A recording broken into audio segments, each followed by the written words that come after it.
I vaig venir a la vila de Pals, que és port de mar, on vaig armar 3 vaixells molt aptes per tal empresa.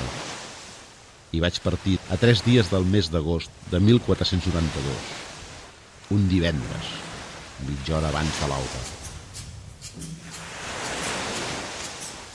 En aquest dia de Nostre Senyor, del 3 d'agost de 1492,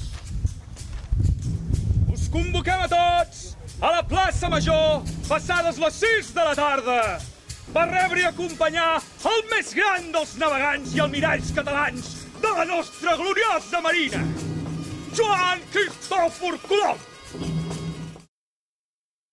Hola a tothom, estem aquí en un marc incomparable a la piscina de Fontcoberta per parlar d'un dels actes més importants d'aquest estiu del 2009 al Pla de l'Estany i també a les comarques de Girona. Dic el Pla de l'Estany perquè en aquest acte, tot i que es fa Pals, hi col·labora molta gent del Pla de l'Estany. Es tracta d'un homenatge a un dels personatges històrics més coneguts, el senyor Cristòfor Colom, i a més també un homenatge a la Marina Catalana. Per parlar-ne, en aquest espai d'estiu i aquesta entrevista, tenim amb nosaltres a l'Eva i en Joaquim, que són del Cercle Català d'Història, que ens explicaran una mica les dates i la història d'aquest acte. Bona tarda, bona nit a tots dos. Explicant-nos una mica quins dies podem anar a veure aquest acte, si és ja la segona edició, una mica el que ens trobarem.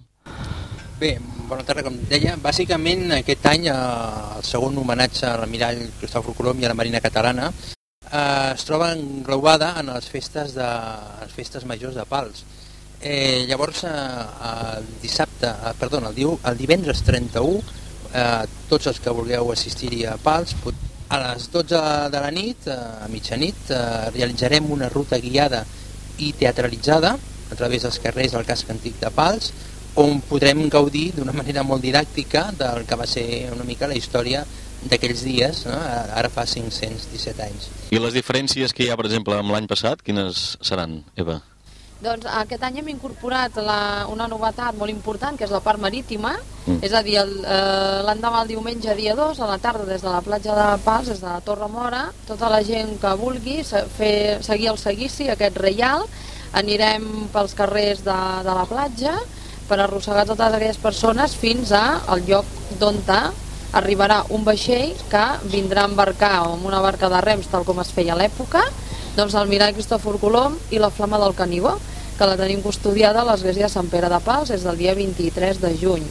La Flama del Canigó ha estat una innovació que hem volgut aportar aquest any en aquesta edició com a representació de la identitat catalana i com a símbol de pau i respecte per a totes les cultures.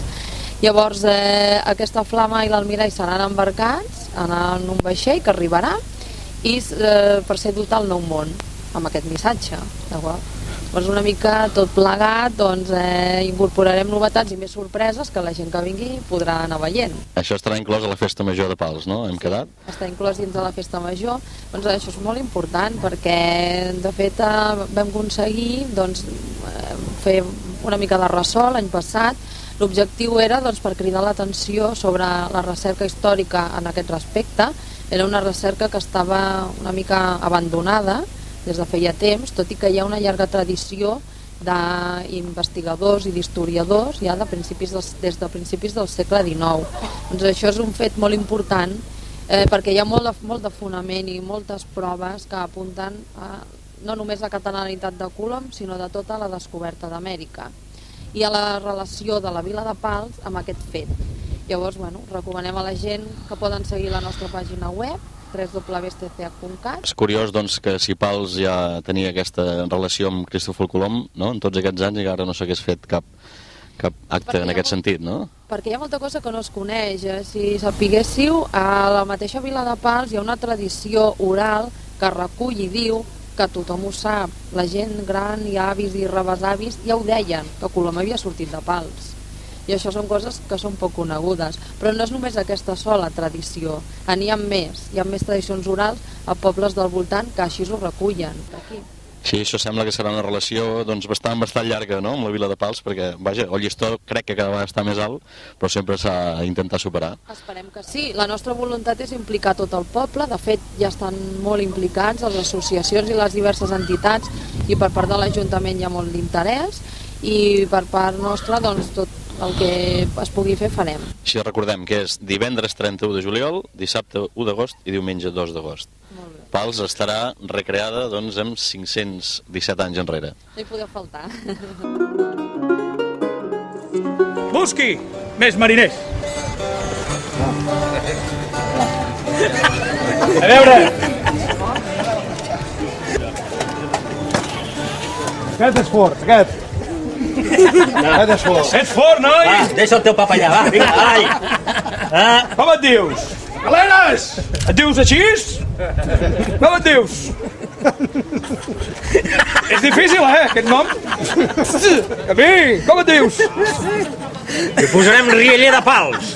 Rialler de Pals! Rialler de Pals. Quin nom tan bonic! Cuita'l. Per un mariner. Hola, Rialler de Pals! Hola!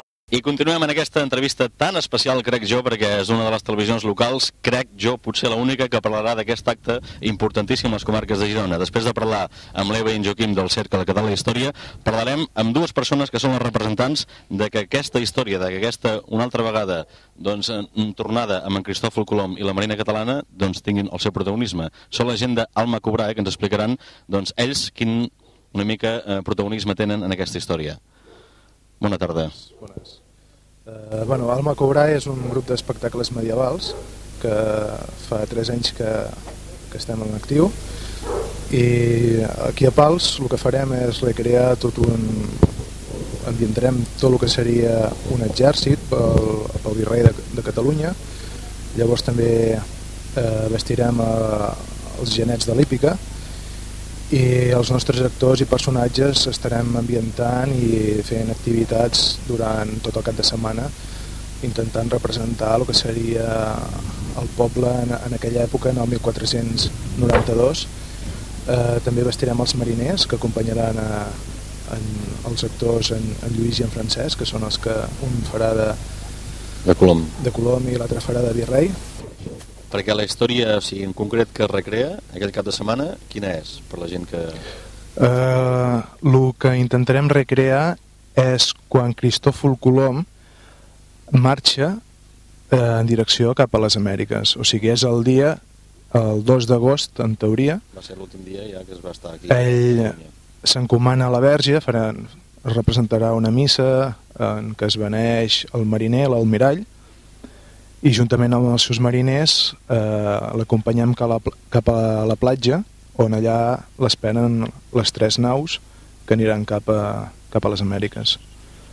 Vosaltres, diguéssim, el que fareu, o Alma Cobrae, el que fareu és, senzillament, que no és gens fàcil, és recrear-ho amb tot el vestuari. Amb el vestuari, amb els actors... No sé si hi ha espases o en aquella època... Hi ha espases, portarem canons, hi haurà un pregoner que a totes hores estarà dient la nova, explicarà que l'almirall se'n va cap a les Amèriques, hi haurà diferents actors i, bueno, també... L'any passat també hi éreu? L'any passat va ser el primer any que ens van demanar a veure si volíem col·laborar, i ho vam fer amb un format una mica més reduït, més petitó. Però us vau donar a conèixer una mica tots i llavors... Exacte. Aquesta vegada sí que diguéssim que és més oficial, no? Inclòs la festa major i tot. Exacte, aquest any està agafant una embarcadura considerable.